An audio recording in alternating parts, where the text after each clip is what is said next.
Hi guys, follow me on Instagram to never ever miss any of my crazy updates. This is the pre-owned section of Toyota cars here in their Dubai showroom, and welcome to another vlog. FJ Cruiser, Prado. You won't believe there was an LC200 actually standing there.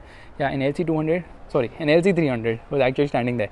200 तो बहुत होंगी use में, but already people have started selling the LC300, which have barely done, I think, 5,000, 6,000 kilometers. And today we are come to check out something which Toyota is in no rush to launch in India, the Toyota Rush.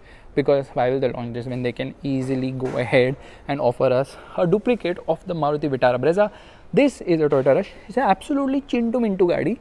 Like, look at the size, it's very chintu mintu. Okay, design front wise kind of reminds you of the Honda CR-V. It's a very Honda-ish design, and it gets dual VVTi. From the side, it's like actually small, but it's much bigger than the Vitara Brezza because not sub 4 meter as such. Kind of give you the Ertiga vibes as such, but the tires are really very small on this car.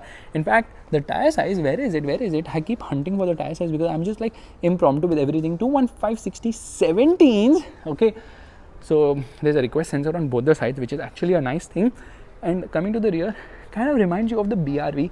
Now this is the GX trim. Obviously you get a reverse parking camera, and yeah, let's open this. Hopefully it will open. No, it's actually locked at the moment, so let me do one thing. Yeah, let me get in from here. There's actually decent amount of space on offer. This seat is quite ahead. It gets fabric seats, and the center passenger actually gets ahead, but there is no center armrest. Last row is also spacious enough, I would say. Yeah, decently spacious. Yeah, I mean, it's more spacious than the Brezza, of course, and seatbelt mechanism on the top. Here you can try and see the space. So here also it's decently spacious. Obviously you can move the seats ahead and behind as well. A little bit of effort is needed to do that. Scooped out seat backs if you're going to sit from the other side because there's no space as such. Okay, and here you can see the front seats are also quite comfy. Dashboard design is nice, but the screen is really very small. It's like iPhone, the original one. That's how small it is.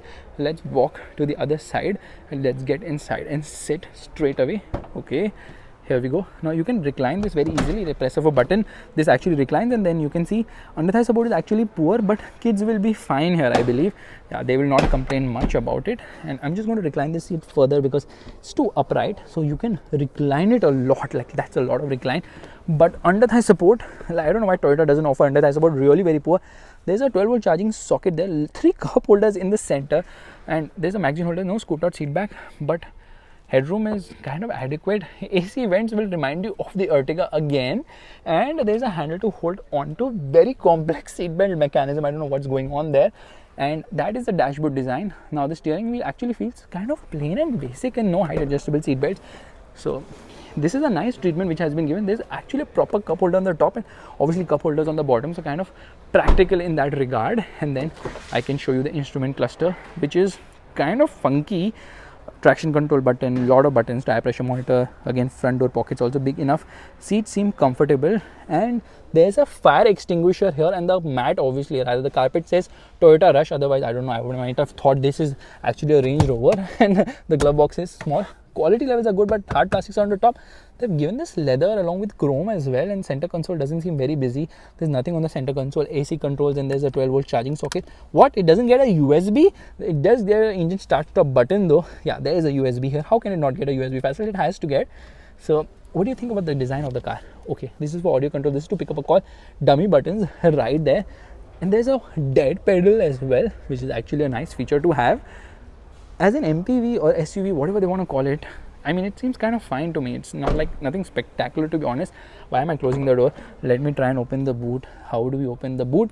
So there's some chrome here as well. Just to open the fuel lid. To open the boot, there's no button. I think it's electromagnetic tailgate opener, which they're not working at the moment because obviously the car is not powered. Yeah, it's not going to open. This is the GX trim of the Rush.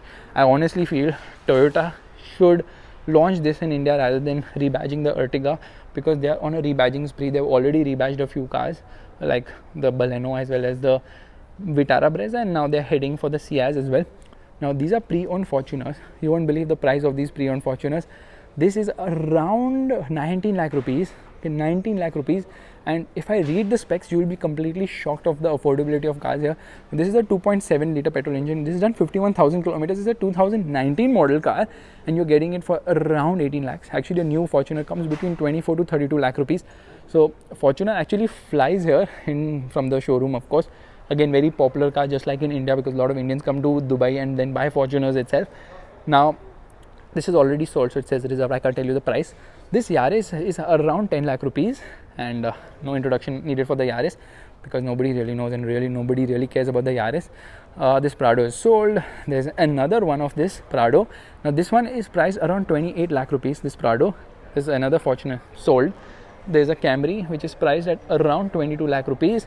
So 22 lakhs is actually for the new one. I don't know why it's so expensive. So this is, again, why am I even introducing you to the FJ Cruiser? In fact, I can make it simple. Okay, fake Hummer, cheap man's Land Cruiser, monopoly in India, taxi, cheap taxi, another taxi, cheap taxi, still cheaper taxi. And that is the story of Toyota, the taxi company, having a lot of taxis. Okay, and I know Toyota fans are going to be like really pissed when they hear this from me, that Toyota is making a lot of taxis. But the fact is that even if I want to buy a Camry here, I will not, because then I will get that image of being a taxi driver, which is not wrong, but then people might confuse you. When you stop at an intersection, people will be like, are you going to this location, can we board in, and stuff like that. Jokes aside, Camry is a fantastic car, supremely overpriced in India, and that is the case with almost every car, so there's no point cribbing. Bye bye.